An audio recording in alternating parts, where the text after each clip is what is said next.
Imagina que tienes 20 años, una pluma afilada y una fe casi religiosa en la palabra. Y aún así, el futuro te exige algo más brutal: elegir entre escribir libros o sobrevivir a una España que se está partiendo en dos. Ahora imagina que, décadas después, tu nombre aparece en los márgenes de una restauración monárquica, en conversaciones a media voz, en cartas que viajan como bombas de papel y que, sin embargo, casi nadie te reconoce en la calle. Pedro Sáinz Rodríguez vivió esa paradoja, un intelectual capaz de mover piezas de poder sin dejar huellas visibles, y su historia empieza lejos de los palacios, en el lugar donde nacen las obsesiones. Pedro Sáinz Rodríguez nació el 14 de enero de 1897 en Madrid, en una España que todavía se miraba al espejo del siglo XIX. El país arrastraba la resaca del desastre del 98, y en el aire flotaba una pregunta que no se decía en voz alta, pero se sentía en cada conversación: ¿qué somos ahora? En ese clima creció un muchacho con una inclinación temprana por los libros, por la historia y por esa idea peligrosa de que la cultura no es un adorno sino un arma. No era una afición inocente.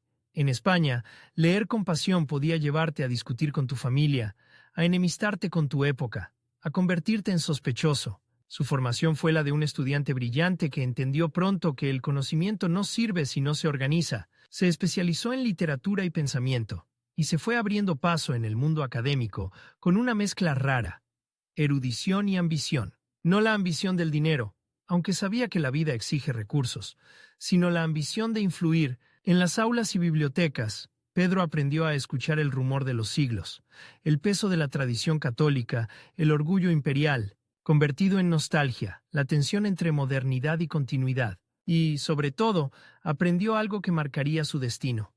En España las ideas no se quedan en los libros, las ideas se convierten en bandos. Mientras Europa se agitaba con la Primera Guerra Mundial, España vivía su propia fiebre interna. Crisis social, conflictos obreros, inestabilidad política. El joven Sáinz Rodríguez observaba ese paisaje como quien mira un incendio desde una ventana, hasta que el humo entra en la habitación. Su vocación intelectual se fue tiñendo de política, no por capricho, sino por necesidad. Cuando el país se descompone, incluso el filólogo acaba tomando partido. En esos años, Pedro se consolidó como un hombre de letras con un perfil cada vez más público. Escribía, investigaba, enseñaba, se movía en círculos donde la tradición y el catolicismo no eran solo creencias, sino una arquitectura completa del mundo.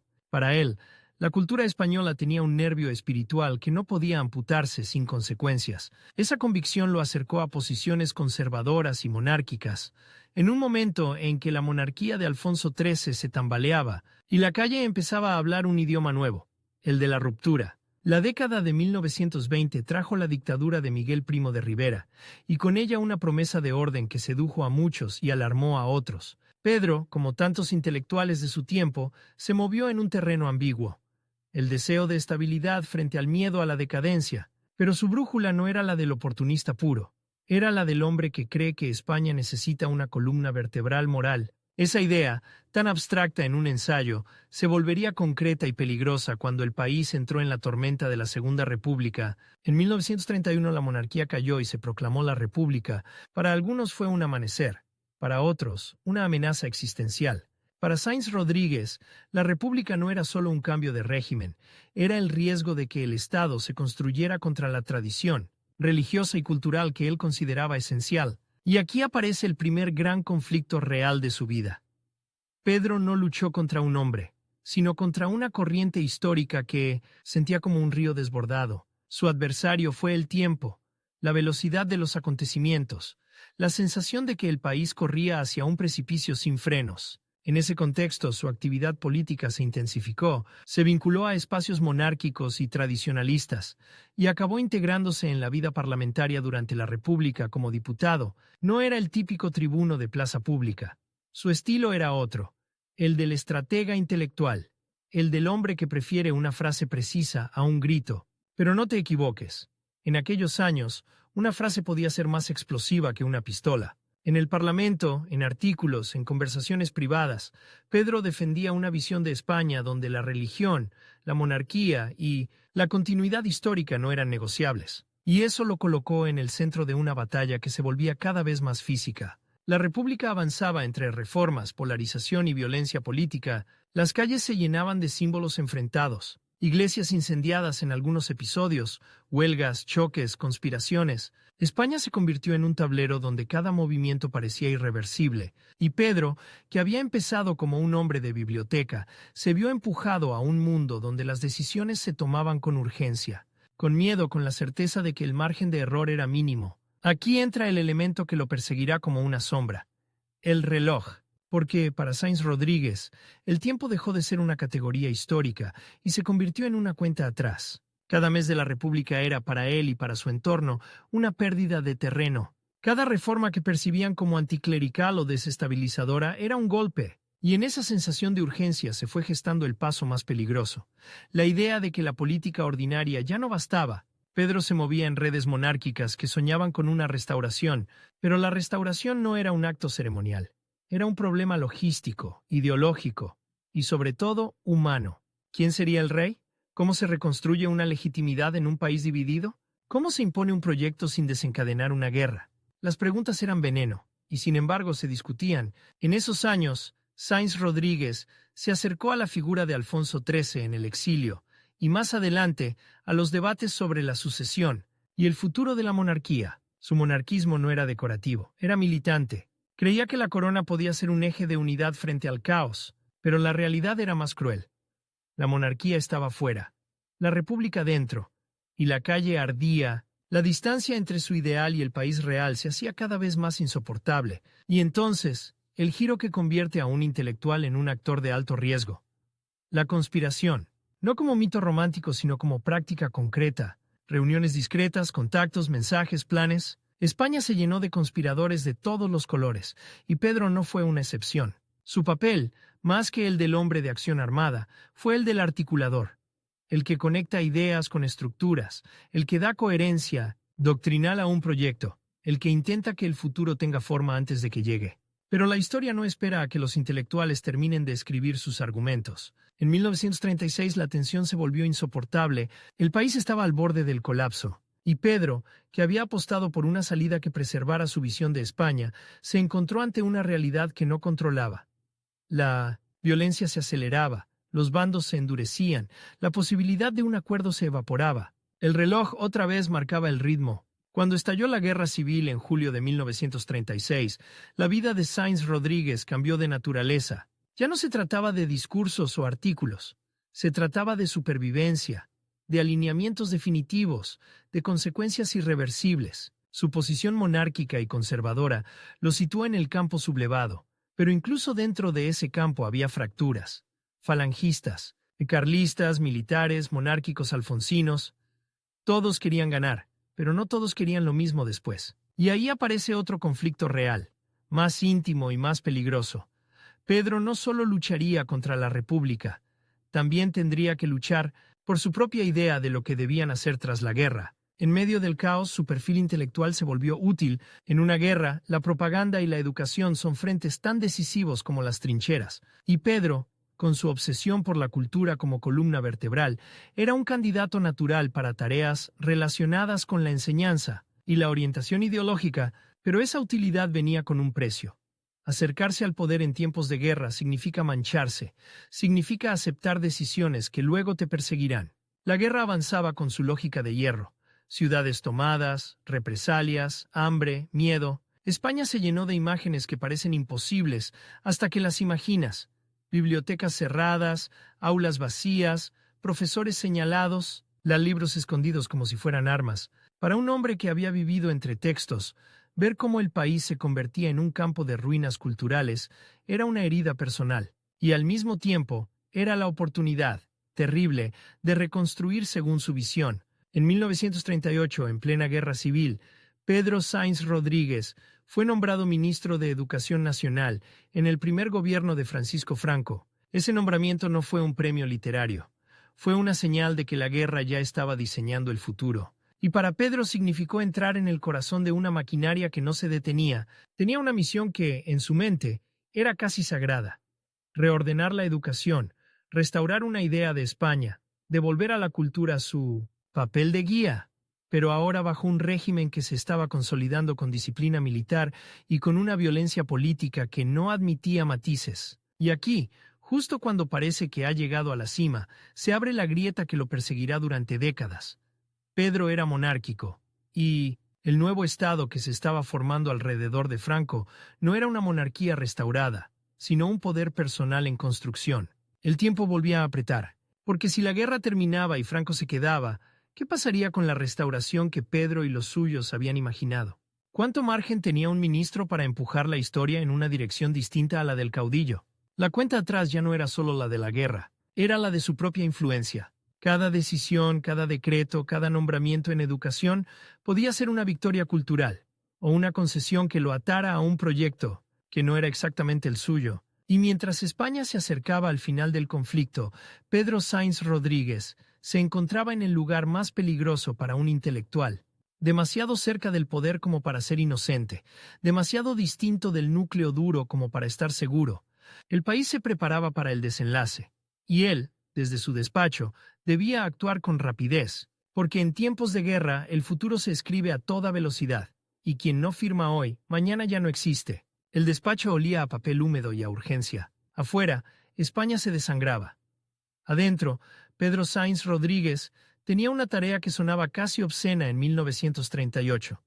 Decidir qué iban a aprender los niños mientras todavía se oían disparos. Y aquí está el contraste que muerde. En plena guerra, cuando la muerte manda, él firma decretos sobre libros, cátedras y escuelas, como si la tinta pudiera competir con la pólvora. Pero podía, porque quien controla la educación controla el mañana, y el mañana en aquel momento era un botín. Pedro entró en el primer gobierno de Franco como ministro de Educación Nacional con una idea fija, casi obsesiva: reconstruir una columna vertebral cultural y religiosa que, a sus ojos, la República había intentado quebrar. No era un tecnócrata, era un creyente de la cultura como destino, y por eso su ministerio no fue un simple departamento administrativo. Fue un frente de guerra, un frente silencioso pero feroz. La escena es fácil de visualizar si la miras sin anestesia.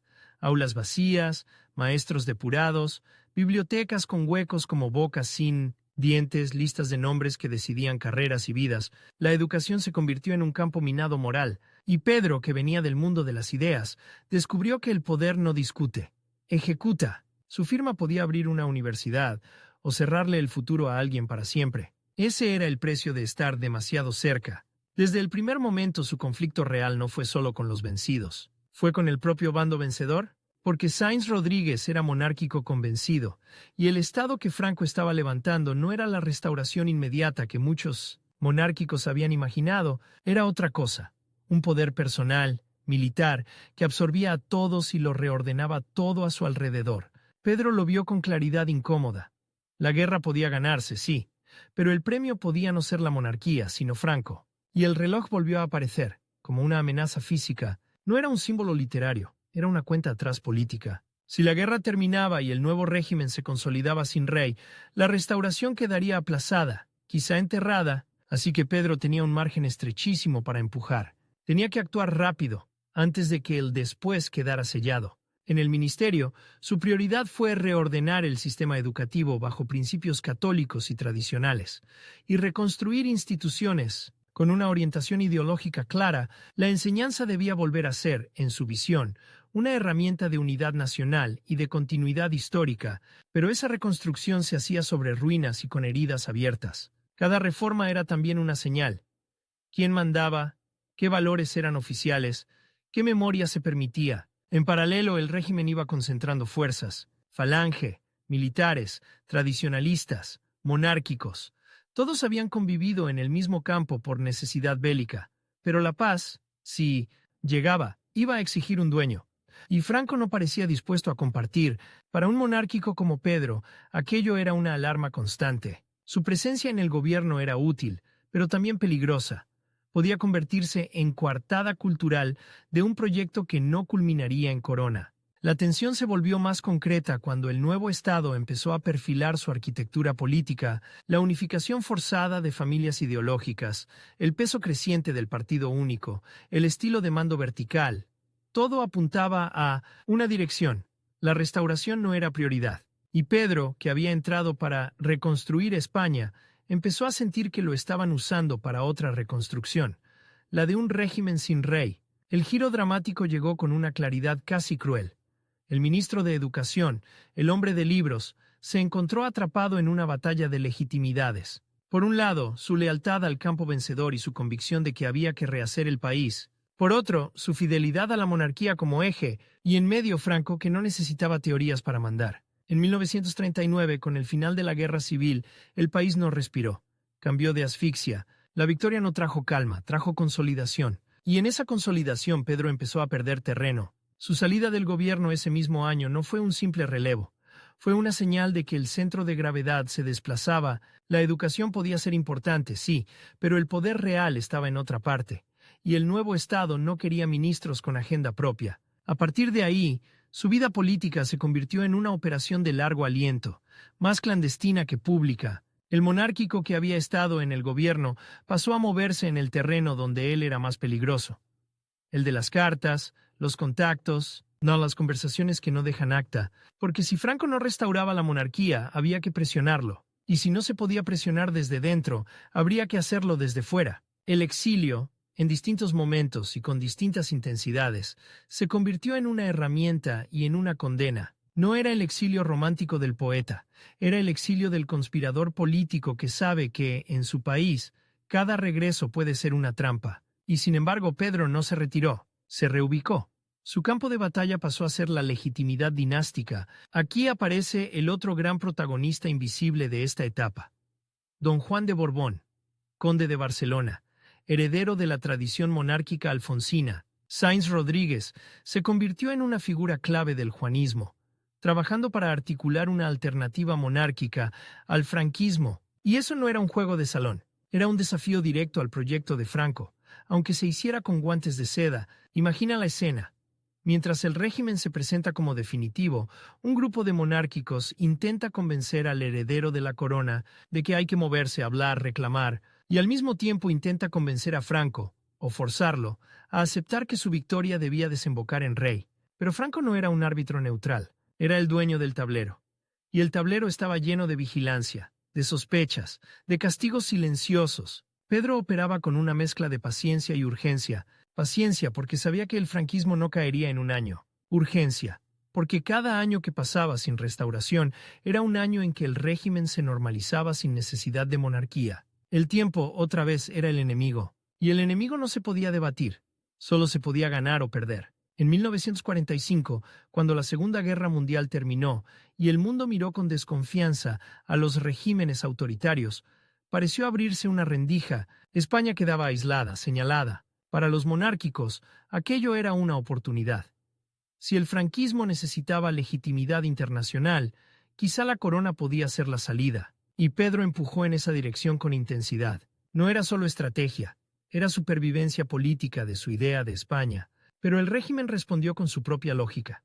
Resistir, adaptarse, esperar. Franco entendió que el aislamiento podía gestionarse, que el tiempo también podía jugar a su favor. Y ahí vino uno de los golpes más frustrantes para Sáenz Rodríguez.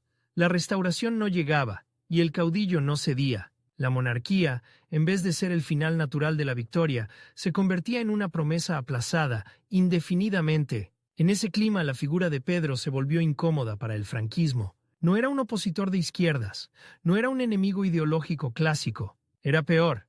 Era un aliado que reclamaba el cumplimiento de una expectativa, y los aliados exigentes son peligrosos, porque recuerdan lo que se dijo en voz baja cuando todo ardía. Su actividad en torno a don Juan incluyó asesoramiento político e intelectual, redacción de textos, orientación estratégica. La monarquía debía presentarse como continuidad histórica, pero también como solución moderna.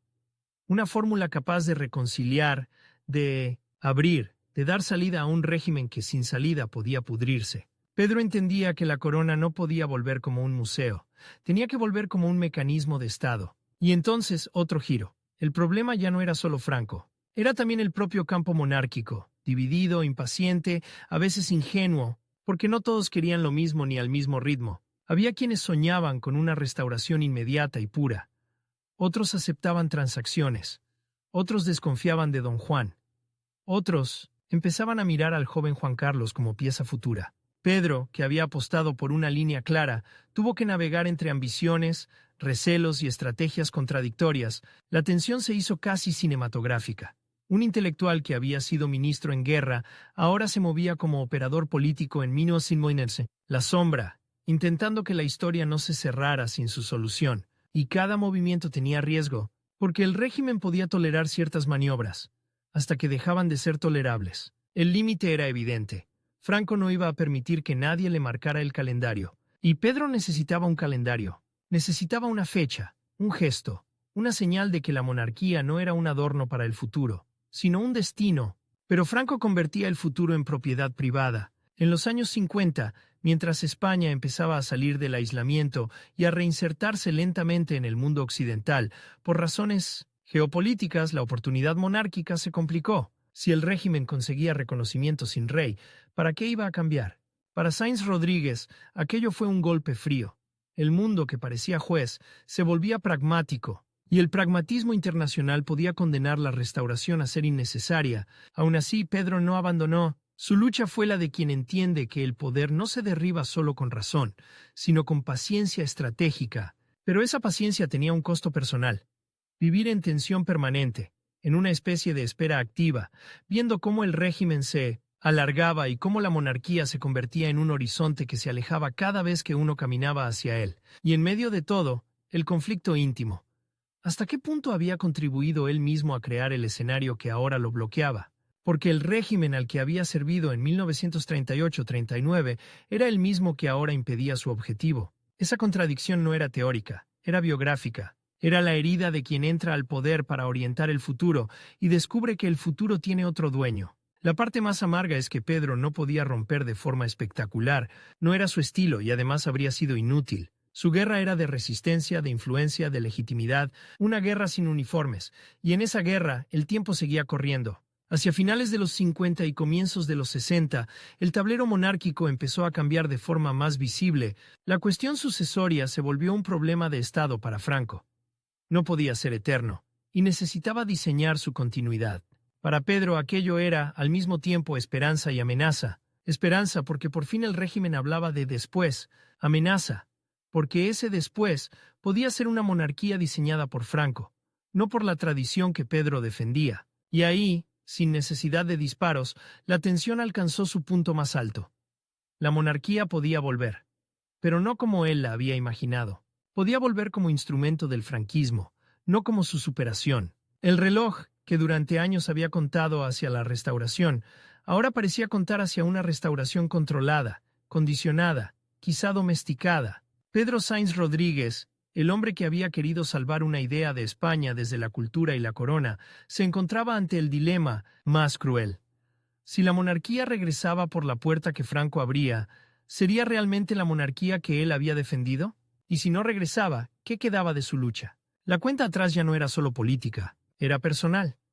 Porque cada año que pasaba lo alejaba del centro, lo convertía en testigo más que en actor. Y sin embargo seguía ahí, en la sombra, empujando, escribiendo, aconsejando, intentando que el futuro no se cerrara del todo. Lo que viene después es el tramo más delicado.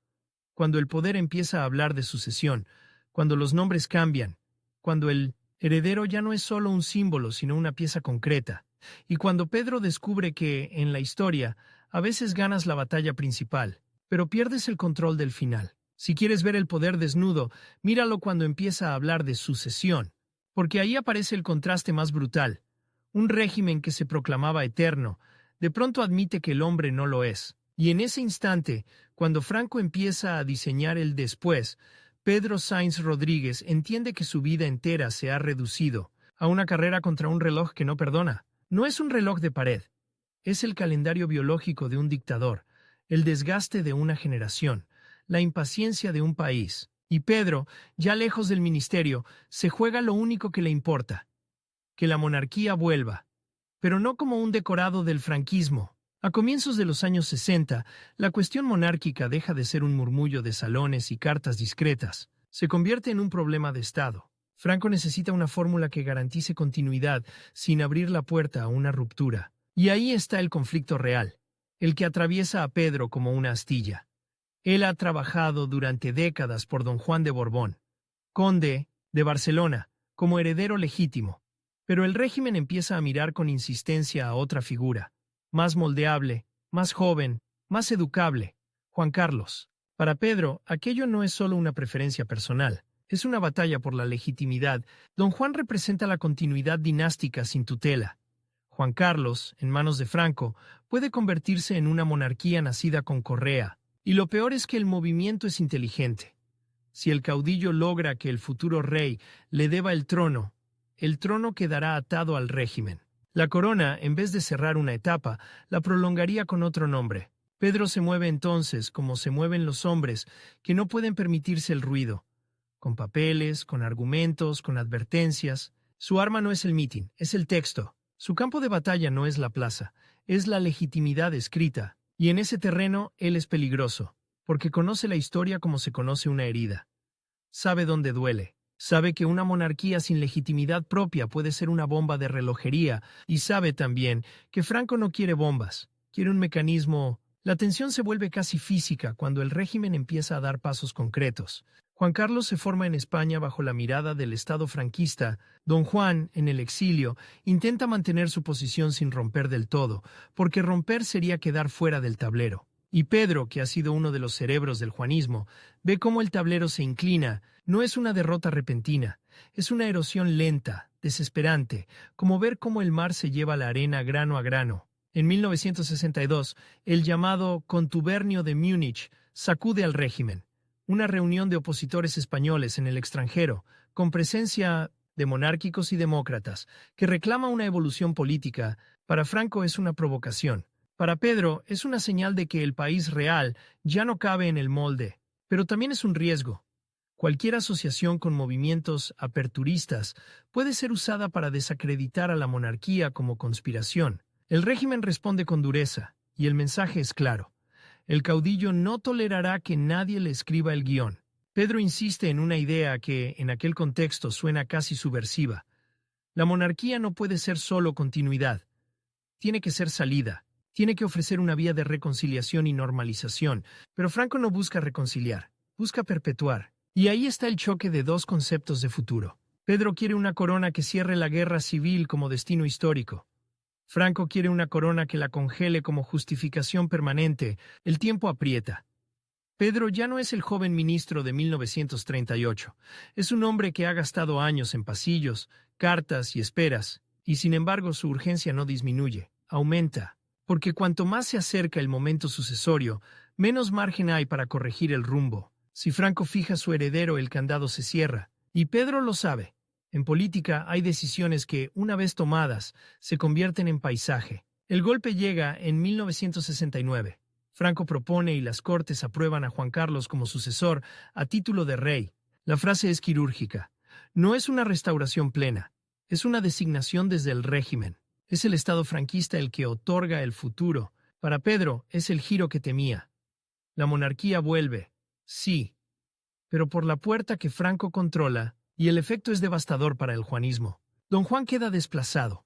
La legitimidad dinástica se ve forzada a convivir con una legitimidad de nombramiento. Aquí aparece el dilema más cruel para Pedro Sáinz Rodríguez. ¿Qué hace un monárquico cuando la monarquía regresa de una forma que considera incompleta o condicionada? Si se opone frontalmente, puede quedar como un obstáculo para la propia corona. Si calla, traiciona décadas de trabajo por Don Juan. Y si intenta negociar, corre el riesgo de ser irrelevante. Es una trampa perfecta. El régimen convierte la victoria aparente, habrá rey, en una derrota estratégica. El rey será nuestro. Pedro no se rinde, pero entiende que el combate ha cambiado. Ya no se trata de forzar a Franco a restaurar a Don Juan. Se trata de evitar que la monarquía nazca sin capacidad de maniobra. En ese punto su papel se vuelve más intelectual y de consejo que de acción directa. Sigue siendo una figura de referencia para el entorno juanista, un hombre de memoria histórica y de argumentos. Alguien que puede explicar por qué la legitimidad importa incluso cuando el poder pretende que no importe. Mientras tanto, España cambia por debajo del régimen. Los años 60 traen crecimiento económico, migraciones internas, turismo, una sociedad que se moderniza a pesar de la rigidez política. La imagen es casi cinematográfica. Autopistas y televisores en un país donde la libertad sigue en blanco y negro. Pedro observa esa transformación con una mezcla de esperanza y alarma. Esperanza, porque una sociedad más compleja exige una política más abierta. Alarma, porque el régimen puede intentar apropiarse de esa modernización para legitimarse sin cambiar. Y entonces, otro giro inesperado. El propio Don Juan, con el paso del tiempo, empieza a calibrar que su causa no puede convertirse en una guerra contra su hijo. La historia, que parecía una línea recta, se vuelve un nudo familiar y político. Pedro, que ha defendido la legitimidad del padre, se encuentra ante una realidad incómoda. La corona, para sobrevivir, quizá tenga que aceptar un camino imperfecto, no porque sea justo, sino porque es el único posible. La década de los 70 abre una fase de tensión silenciosa. Franco envejece, su salud se deteriora. El régimen se endurece en algunos aspectos, se flexibiliza en otros por pura necesidad. Y la sucesión deja de ser teoría. Se convierte en una sombra que recorre los despachos. Pedro, desde su posición, ve cómo el tiempo, su enemigo de siempre, se convierte también en aliado. Porque el franquismo, por muy sólido que parezca, depende de un hombre. Y los hombres se acaban. En 1975 Franco muere. La escena es histórica, pero también íntima para quienes llevaban décadas esperando ese momento con miedo y deseo a la vez. Juan Carlos es proclamado rey. Para Pedro, el instante tiene un sabor contradictorio. Se cumple la idea monárquica, pero no en la forma que él soñó, y, sin embargo, el tablero vuelve a moverse. Porque una vez que el rey existe, ya no es solo heredero del franquismo. Puede convertirse en algo más. Puede, si quiere, usar la corona como salida, no como cadena. Pedro contempla entonces el fenómeno más desconcertante. La monarquía designada por Franco empieza a abrir puertas que Franco habría cerrado. La transición política se pone en marcha. Se legalizan partidos, se convocan elecciones, se desmontan estructuras. Y el país entra en una velocidad histórica que hace que décadas parezcan meses. Para un monárquico tradicional como Pedro, aquello es una mezcla de reivindicación y vértigo. Reivindicación, porque la corona se convierte en instrumento de normalización, justo lo que él defendía. Vértigo, porque el cambio es tan profundo que amenaza con llevarse por delante la España que él quería restaurar culturalmente. En ese torbellino, Pedro ya no es el operador central, es un testigo con memoria, un hombre que puede decir, yo estuve cuando esto empezó. Su influencia directa disminuye, pero su biografía se vuelve clave para entender el hilo oculto entre la guerra, el primer franquismo y la salida monárquica. Y hay una ironía que pesa como una piedra. El intelectual que quiso una restauración legítima termina viendo cómo la monarquía se legitima, no por su origen, sino por su función histórica. No por cómo llegó, sino por lo que hace. Aún así, la herida juanista no desaparece de golpe. Don Juan sigue siendo para muchos el rey que no reinó, y Pedro, fiel a esa causa, mantiene el respeto por la figura del conde de Barcelona. Pero la realidad política es implacable. El país necesita estabilidad, y la estabilidad se ha encarnado en Juan Carlos. La legitimidad en la práctica se está reescribiendo delante de los ojos de todos. Pedro envejece en una España que ya no se parece a la de su juventud. La cultura, la universidad, la vida pública, todo se transforma. Y él, que había creído en la educación como columna vertebral, ve cómo el debate cultural se vuelve plural, conflictivo, a veces feroz. La España que emerge no es la España uniforme que él imaginó en 1938. Es otra, más libre, más ruidosa, más difícil de encajar en una sola idea. Pero su historia no se puede reducir a una etiqueta simple. Fue ministro en guerra, sí. Fue monárquico conspirador, sí. Fue intelectual católico, sí. Y también fue un hombre atrapado en el dilema de su tiempo. ¿Cómo reconstruir un país sin convertir la reconstrucción en una cárcel? Su vida es el retrato de una tensión española. Tradición y modernidad, legitimidad y poder, cultura y violencia, fe y Estado. En los últimos años, Pedro Sáinz Rodríguez vive con la conciencia de haber empujado una puerta que se abrió de otra manera, y esa es una de las tragedias más humanas de la política. Luchas por un final, y cuando el final llega, ya no te pertenece. El reloj que lo persiguió durante décadas no se detuvo cuando apareció el rey. Solo cambió de sonido, porque la historia no premia intenciones, premia resultados. Y mientras España aprende a caminar sin Franco, Pedro se va quedando en silencio, como quedan los hombres que han vivido demasiado cerca del centro. No necesita gritar para que su figura pese, basta imaginarlo, ya mayor, mirando el país que ayudó a moldear y que al mismo tiempo se le escapó de las manos. Porque su gran victoria, la monarquía, llegó con un precio. Aceptar que el destino no siempre respeta el plan de quienes lo persiguen. El tiempo al final no fue solo su enemigo, fue el juez. y el juicio todavía no había terminado. Hay un tipo de derrota que parece victoria. Y hay una victoria que, si la miras de cerca, tiene la forma exacta de una renuncia. Pedro Sainz Rodríguez llega a la última etapa de su vida con esa paradoja clavada en el pecho. La monarquía ha vuelto, sí, pero el camino que la trajo no fue el que él defendió durante décadas. Y ahora el reloj, ese reloj que siempre fue el verdadero adversario, ya no marca la sucesión de Franco, sino otra cuenta atrás más, íntima. La de un hombre que sabe que su nombre puede quedar sepultado bajo el ruido de la transición, como si nunca hubiera existido. En 1976 y 1977, España se mueve a una velocidad que descoloca incluso a quienes llevaban años soñando con el cambio, la legalización de partidos, las primeras elecciones, la sensación de que el país se está reescribiendo en directo. Todo eso ocurre, mientras Pedro, ya mayor, observa desde un lugar extraño.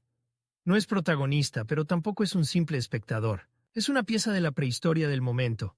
Alguien que conoce los túneles por los que se llegó hasta aquí. Y, sin embargo, el nuevo tiempo no tiene paciencia con los viejos mapas. Su conflicto real no desaparece con la muerte de Franco, solo muta. Porque el problema ya no es quién será rey, sino qué tipo de rey será. Y sobre todo, qué precio pagará la corona por sobrevivir. Pedro había defendido una monarquía con legitimidad dinástica clara, no una monarquía nacida de un nombramiento franquista, pero la historia ha hecho su jugada. Juan Carlos está en el trono, y para sorpresa de muchos, empuja hacia una apertura que el régimen no habría tolerado. Eso coloca a Pedro ante un dilema moral que no se resuelve con consignas. Si la monarquía está facilitando la salida democrática, ¿importa todavía el pecado original de su designación? ¿O precisamente por ese origen necesita demostrar, con hechos, que no es una prolongación del franquismo? En esos años, el conde de Barcelona sigue siendo una sombra larga. Don Juan no es un fantasma. Está vivo, tiene partidarios, tiene dignidad, tiene una causa que para Pedro no era un capricho, sino una cuestión de principio. Y ahí aparece el giro más humano, el más incómodo.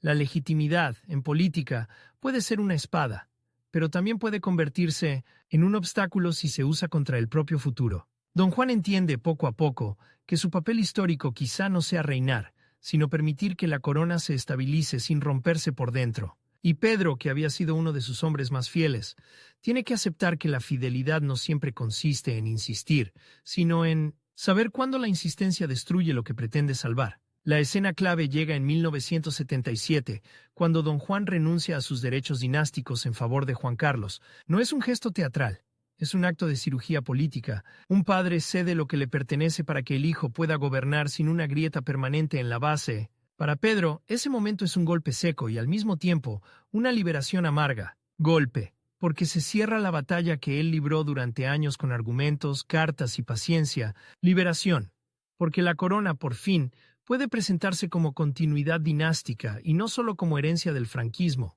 La legitimidad que Pedro defendía llega, pero llega tarde, y llega como una solución a posteriori, como si la historia hubiera corregido el expediente cuando el edificio ya estaba construido, y mientras tanto el país se llena de símbolos nuevos. La Constitución de 1978, el lenguaje de los derechos, la reconciliación convertida en arquitectura institucional, para un intelectual católico y monárquico como Pedro, formado en otra España, aquello es un paisaje extraño, no necesariamente hostil, pero sí ajeno. Él había imaginado una restauración con un fuerte componente cultural y moral, una España reconstruida desde arriba, con orden, con una idea clara de nación.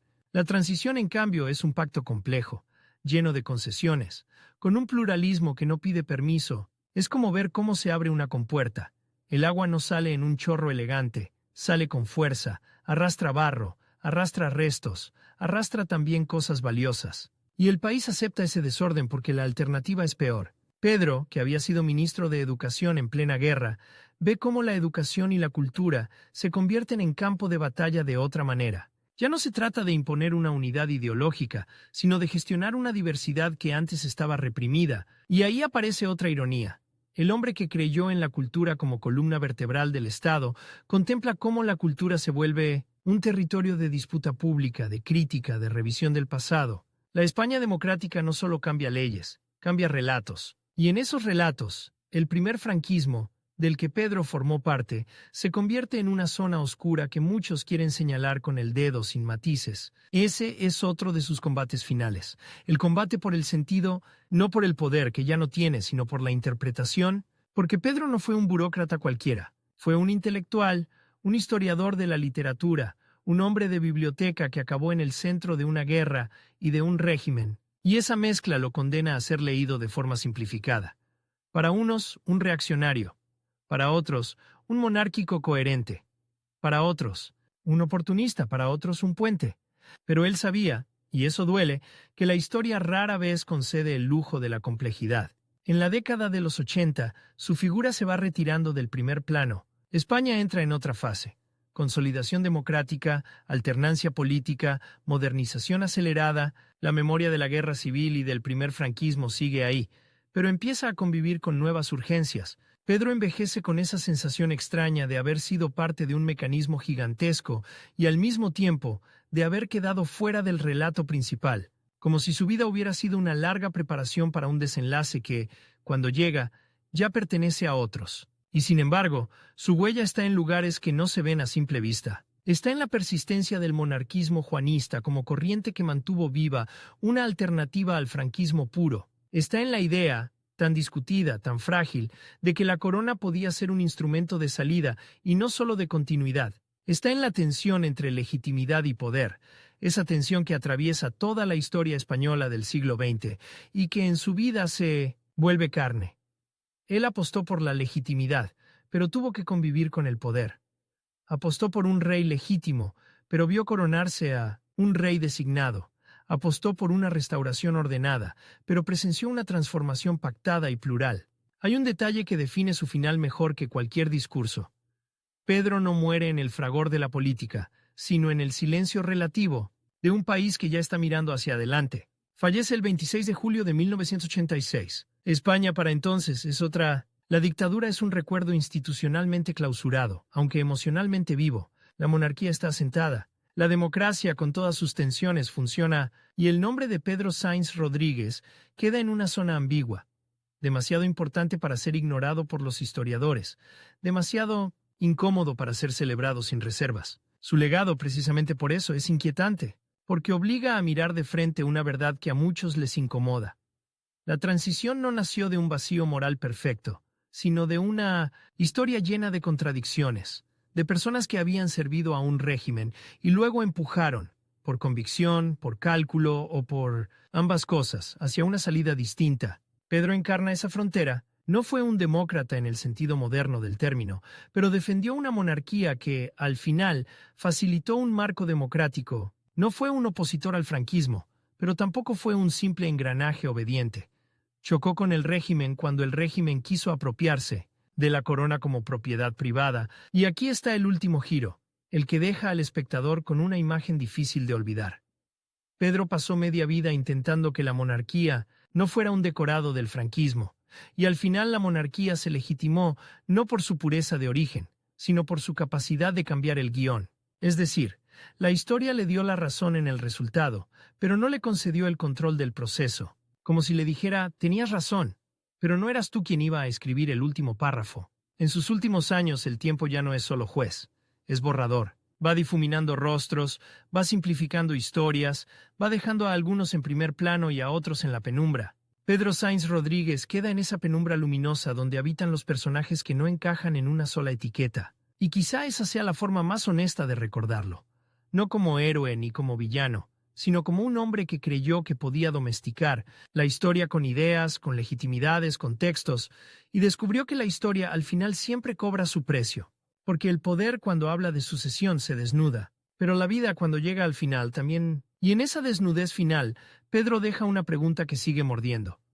¿Cuántas veces una nación cambia de piel gracias a personas que, en otro momento, habrían sido incapaces de imaginar ese cambio? Y si la respuesta incomoda, es porque en ella está la verdad más peligrosa. Que el futuro, muchas veces, se construye con las manos imperfectas del pasado.